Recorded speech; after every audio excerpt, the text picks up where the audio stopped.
warranty claim was received reporting a whipper motor seized. The reason for this is that the whipper base seals and the chamber have never been replaced.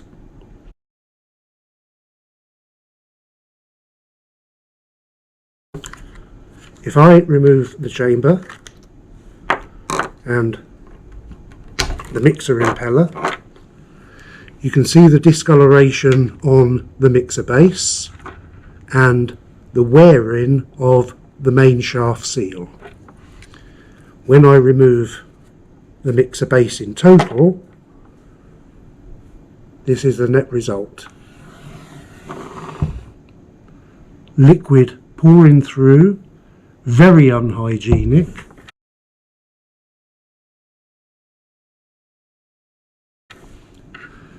That liquid has got onto the shaft of the mixer, has caused it to totally seize.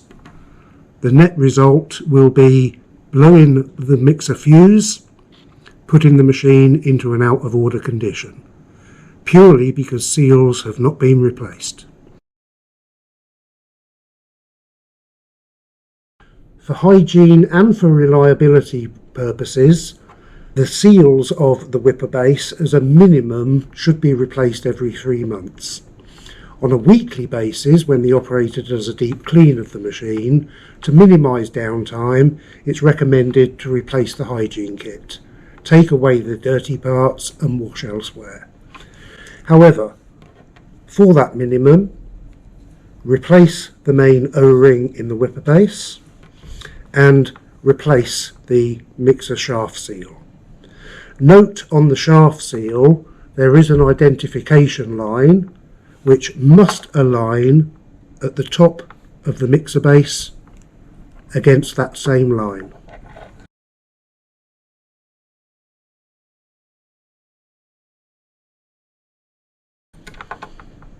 Push the seal into place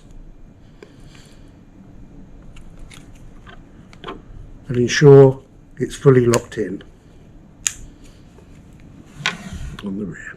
The importance of replacing the main base O-ring is that when it's then locking the mixing bowl in place, it forms a perfect seal to prevent any liquid from escaping.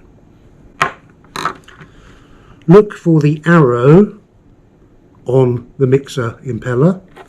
That must align with the flat on the mixer shaft. Fully push in the impeller.